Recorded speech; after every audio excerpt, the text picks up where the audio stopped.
we talk a lot about politics on the ADOS podcast, and I think this will be a good segue. It's going to be a good segue into what I think could be a very meaningful political conversation, especially with the current climate that we have in this country. Mm-hmm.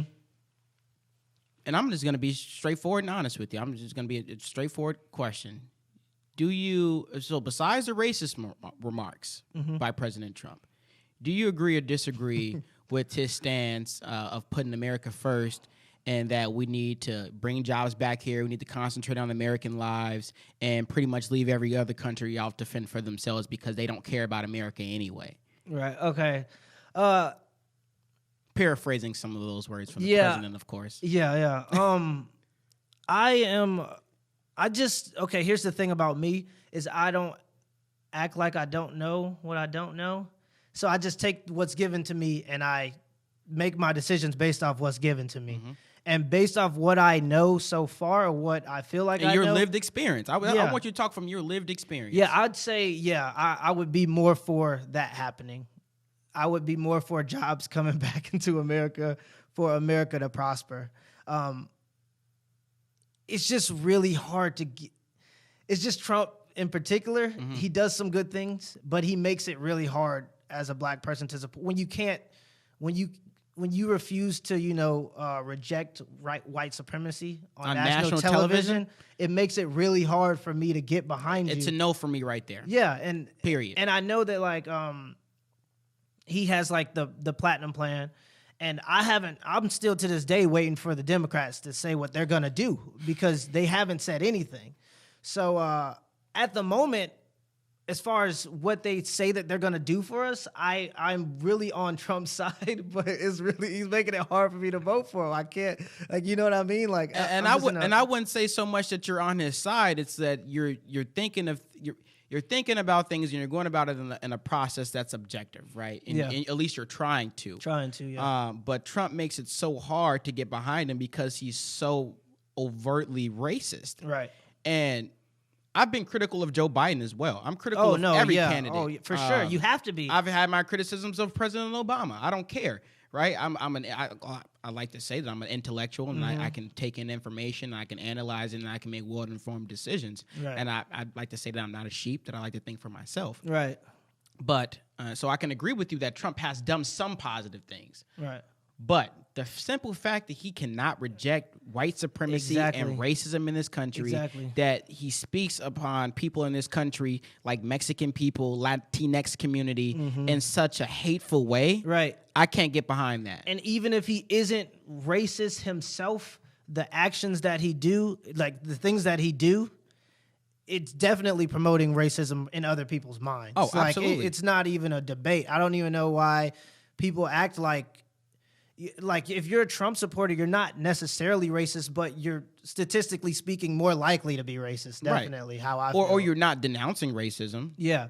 And at that point, I mean, if you're not denouncing something, I'm not saying that you're encouraging, but if you're not denouncing it, you're thinking that it's acceptable. Exactly. Right? And people should be treated and talked about that way, demeaned, dehumanized, vilified. Mm-hmm.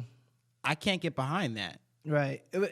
See, the thing about politics is it gets sticky because he knows that a lot of his voters are white supremacists. I won't say a lot of them, but he has a certain percentage of his voters that majority of his base that they've probably already figured out. So they probably already know what percentage of their votes are going to come from people that are, you know what I mean, like white supremacists. So he's probably just trying to do it to save face. If that makes sense, like he doesn't want to lose their support. Well, he has to satisfy. He has to satisfy his base. Yeah. Right? So that's what I'm saying. Just because he has to satisfy his base, if his base is racist and he has to satisfy his base, that's him being racist. If he's doing racist things, you know what I mean, like.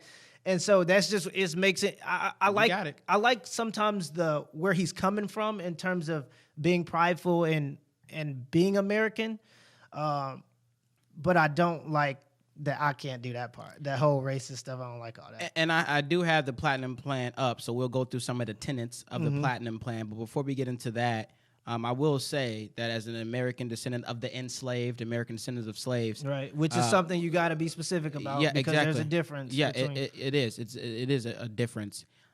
We built this country. Mm-hmm. This country was stolen from the indigenous people, multiple different tribes and nations of the indigenous people here in America, and it was built by our ancestors. Right. So I'm more American than anybody in this country. 10 out of 10. I love America. This is the only country I've ever known. I don't know about Kenya besides what I can read. Mm-hmm. I don't know about Egypt besides what I can read. Zimbabwe. You get the point. Morocco. Yeah, I completely understand. Now, I can visit those places, and I can go through history, and I can acknowledge that my people once were a part of that land. Mm-hmm. But this is the only country I know. Yeah, and there's a difference between... No one wants to say it, but there's a difference between Africans and African Americans at this point. We just have our own culture here, and our culture in particular, African American culture, is what the world is eating up in terms of hip hop and dance and just a lot of the creativity, entrepreneurship. That's not to say anything against like people who are Africans in America, but that is, like you said, the descendants of slavery here that are pushing that culture, for people to enjoy in other parts of the world. But for some reason, they don't enjoy us as people. I don't know why, you know what I mean? I don't know if there's a misconception somewhere or whatever, but even in African countries, like you could be treated differently for being African American. And I know when Africans come here, sometimes they're treated differently too, so maybe it's just being in a different country. But it seems to be tough for us everywhere. I don't know. And you know what the unfortunate part of, just to wrap this back up into this conversation about racism, right? And institutionalized racism specifically in this country. We're at this point where we have to realize that racism is so prevalent and so embedded into the history of America that when you denounce or when you rebuke racism, people think that you're condemning America. Understand what I just said there? I said racism is so prevalent and so embedded into the fabric of America that when we denounce racism or we rebuke it, they think that we're condemning America and that we hate America. Yeah. It's so weird. And I think that there's a discussion that needs to be had, and that discussion should include reparations. I am a person of reparations. I don't know what form it would take. I'm not the person to figure that out. But I do believe that Africans, descendants of slavery, should have some form of reparations. I believe that because everybody has gotten forms of reparations, except for us, pretty much. Pretty much.